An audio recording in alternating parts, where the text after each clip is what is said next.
Today we have a lot of things to talk about. We're going to continue on with the jealousy that God has for his people and what God does to provoke his own people to jealousy in return. We're going to take a look at that and Paul's involvement today. Let there be light. Let there be light. Hey guys, thanks again for tuning into the channel again. I just want to piggyback a little bit off of last week's episode. I did a video on explaining the book of life and who's in, who's out, what God says about it, and the origins about it. And I kind of left off the last video with discussing about how in the book of Zephaniah in chapter 3 it says God will deal with all those that worshipped other gods and turn the people to a pure language. He will make all the world worship him at one consent, and he'll get rid of all the idolatry and all of the false ideas. But I want to kind of explain something to you. Here it is now, I'm making this video. It's the middle of January, and I just had family in town. And for those that don't know, I am the only one in the family that keeps the covenant. I don't go to church, obviously. I use the Hebrew scriptures, as I always say, as my method of truth, as my foundation, that I measure everything else up against. And when I was with my family, sometimes what happens is you get a little bit jealous. You get a little bit upset by some of the things that your family members will do. One of the things in particular that would get me a little upset was that when we would go out to dinner together, they would pray and give the blessing for the food. And as you know, if you grew up in a Christian home or if you understand what I'm talking about, they would pray in somebody else's name. They would pray in Jesus' name. And for me, myself, I don't pray in Jesus' name. Jesus is not my God, as you well know on this channel. YehoVah is my God. I would count Jesus as a fellow servant since he worshiped and served the God of Israel as I do. But it really kind of ate at me. And I remember going to a dinner one night preparing in my heart that, hey, I was going to interject and say, hey, let me lead in prayer. But, you know, when I got there, they beat me to the punch. And, you know, it just ate me alive because here I am sitting here thinking, I'm doing everything I can to keep these commandments and try to be a light. And I'm looked at as just, nothing. Like I'm just wayward. I'm, of no esteem or anything like that. So it kind of gave me a little bit of a jealousy. And there's a reason for that. If you look at the curses and the blessings, if you read the testimony of the Torah, God tells us that there are curses associated with keeping this covenant, and there are blessings that are associated with keeping this covenant. One of the curses that God says that he will bring upon us is he will always act in kind to us as we acted in kind to him. And what I mean by that is if you read what you know today as the Old Testament, if you read what I know today as the Hebrew Scriptures, you will see a very, very vivid picture of what Israel went through over and over, countless times over and over, is that they would go away from the God of Israel. They would disobey all his commands. He would send all the prophets. They would never listen, and they would go and worship all the other gods of the nations around them. And this makes God jealous. If you look and read all throughout the scriptures, you'll see that God says he is a jealous God. He's upset when we worship other gods and we give attention to other people and we don't obey his commands, because he says himself, he is God, there is none else. So if we're going to go and worship something else, then it provokes him to jealousy. So as we're going to read here on the screen here, I'm going to post up something in the Song of Moses that God says will happen when we go that route. Take a look. They have made me jealous with what is no God. They have provoked me to anger with their idols, so I will make them jealous with those who are no people. I will provoke them to anger with a foolish nation. So as I started to think about my feelings and my emotions that are going on when I'm with family members, when I'm with friends that will worship Jesus, or they'll keep pagan customs, keep in mind this was at Christmas and they're celebrating, Jesus, unknowingly they don't realize that the origins of what they're celebrating is very pagan. What people have to understand is that when we see these instances, God foretold that it would happen. And part of those curses right now are upon us because of our waywardness. God says, look, if you're not going to obey my voice, if you're not going to keep my commandments, and you're not going to bring glory and a light to me, being the one and only God, then I'm going to send you away from the land of Israel, and I'm going to lay all these curses upon you. And it's going to be for good reason, because God wants us to feel what we did to him. So we take a look at things like, today we see Christianity has many things that are mixed up with ancient pagan customs. Back in the earliest days, you can look at, for example, the Trinity. We know that that is not biblical if you look at the Hebrew Scriptures, but what it does have is it does have roots in ancient Babylon. If you look at the story of Tammuz, Tammuz was supposed to be the virgin-born child of Nimrod, and we all know that Nimrod was the one who led the revolt against the God of Israel and tried to build a tower, reach unto heaven, and all these pagan customs come to fruition. Later on, we'll see that Constantine in 300, in the earliest part of the millennium, he started to take Christianity and merge old pagan customs with the ideas of Jesus, and that would be the God that he would prop up, and he would take and merge all the ancient religions and make it into what we know today as Christianity. We see Easter, which has nothing to do with anything God said. They attribute it to Jesus. They have taken Christmas and what used to be ancient pagan customs of Saturnalia and week-long festivals of orgies and turned it into worship of the sun god. Now it is attributed to Jesus. And so my family and my friends, when I'm with them, they don't understand these things, but what it does do is it brings a sense of jealousy to us, because here we are saying, hey, look, I know my God, I know what he says, and I'm doing what he says, and here is this people, this people that is just provoking me to jealousy, saying that they've chosen the God that I actually worship in truth.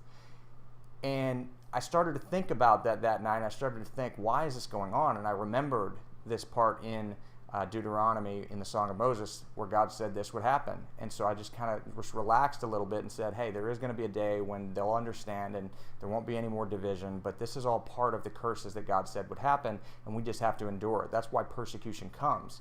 And this is actually what Paul, believe it or not, speaks about himself in a dark saying. Look, you have to understand something about Paul. Paul, yes, is a false prophet, because if you look at Deuteronomy 13, he tells you not to keep the commandments anymore, and he tells you to worship Jesus. And he does this by design. Many people will notice, in the circles that I'm with, they'll notice that Paul is false, and he changes the texts. He tells you to worship Jesus, and these are all things that go against the Torah. But what they may not understand is that Paul is doing this on purpose. He is doing this by design. Take a look at Romans in a couple passages and see what I'm talking about. For I speak to you Gentiles, insomuch as I am the apostle of the Gentiles, I magnify mine office, if by any means I may provoke to emulation them which are my flesh, and might save some of them. And again in Romans 10, but I say, have they not heard? Yes, verily, their sound went into all the earth, and their words unto the ends of the world. But I say, did not Israel know? For Moses saith, I will provoke you to jealousy by them which are no people, and by a foolish nation I will anger you. So did you catch that? Did you notice what Paul is saying there? And I'll post this again on the screen here, but if you notice what he's trying to do, he understands that God already laid out this curse before us, that if we didn't follow God's voice, if we didn't obey him, then he would provoke us to jealousy with a foolish nation. That means that the wisdom that he's given us by the Torah, people would basically hijack that, and they would provoke us to jealousy by saying that he now is their God, but yet not follow any of his laws. Now, if you can understand the wisdom that God has in this idea, when he does that, when I start seeing people claiming my God is their own, yet not obeying his commands or doing anything of the sort, it kind of puts you in a spirit of jealousy. If you ever notice that, it's like, it's like two women fighting over a man saying, he's mine and he's mine. Well, that's the exact same thing God's doing. And what it does do is it draws us more closer to keeping those commandments and laws, because we know the truth and we hold it dear, especially for those who have come out of Christianity and understood that this is all contrary to what God says. So it's all by design, but Paul is kind of working in a dark manner in trying to use this truth, but yet on the opposite end of the spectrum. So what he's doing is saying, look, I'm magnifying my office as being the apostle to the Gentiles. And as we all know in Jeremiah 16, in the end of days, God says that the Gentiles themselves will come up to Israel in the end of days and say, we've inherited nothing but lies, things that don't profit. And so this is why Paul props up this idea that he is an apostle to the Gentiles, and then changes all the texts. I don't have time to go into it in this video, but if you know about Paul, he takes many of the texts and he quotes them and says, as it is written, and he quotes it, and he'll change up everything about it out of context. He does this on purpose. He is trying to provoke the faithful Israel, that faithful remnant, to jealousy. so that they would come out a pure vessel to God in the end of days. And so this is something that people don't often realize when they read Paul, that Paul knew exactly what he was doing. And it's for this reason right here, that God says, look, I will provoke you to a foolish nation because you've gone and worshipped other gods. So as you see throughout history, you see Israel worshiping other gods. Look, you look in Ezekiel chapter 9, when I speak about Tammuz, the virgin child of Nimrod, you'll see that they baked cakes to the queen of heaven. You see that they worshipped Tammuz. They wept for Tammuz. These are all pagan gods, and that many will not understand are associated with ancient Trinitarian ideas. And so these very same ideas that we used to partake in, God is using those ideas and merging them here with what we know today as Christianity to provoke us to jealousy. Look, Jesus is not the only person in history that was known to be born of a virgin and died and rose again. If I post this picture on the screen here, you're going to see this is the same story told many, many times. And I encourage you to do your own research on this stuff. But basically, God is taking these same pagan stories and creating a gospel out of it, all by design, because he's basically saying, look, these are the things you used to worship, and I'm going to take these same stories and these same gods that you used to worship and the stories foretold about them, and I'm going to basically take it and use that to provoke you to jealousy so you can see what you used to do to me. That's what he's doing. So in the end of days, God says, as we read Zephaniah, you can read all about the day of YehoVah, that he says in that day, much like the day when we were worshiping the golden calf, God says that he will bring people through the fire, in the fire of his jealousy. He will bring forth a people that will all call upon the name of YehoVah in one consent. The choice on that day is going to be up to you. If you're somebody who is in the church, or if you're somebody who is looking for answers, and you get to that point in time and you have a choice and you haven't yet made that choice to follow YehoVah, keep his commandments, you're going to have that choice.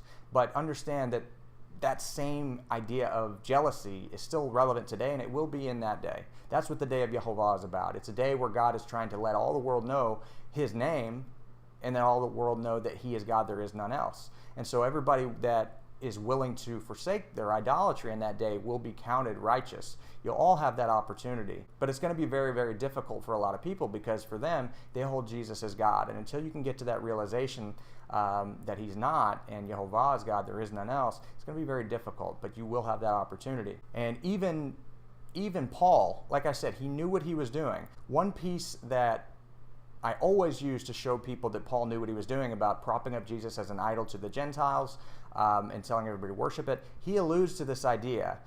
Take a look at 1 Corinthians chapter 10, verse 13 through 15, when Paul is actually speaking about the idea of idolatry. Take a look here and just pay close attention to what he's saying, and I'll explain.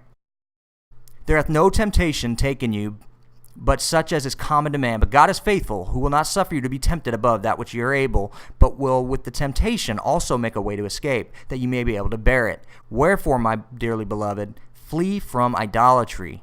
I speak as to wise men. Judge ye what I say. Did you catch that? He is trying to allude to the secret of what he's been doing this whole time, is that he is propping up Jesus as an idol to the Gentiles to provoke the nation of Israel, the faithful remnant of Israel, to jealousy, just as God said would happen. But what he is trying to say here is, look, flee from idolatry, but you who understand what I'm trying to say, I'm speaking to you. Because God says that his laws and his statutes are all wisdom.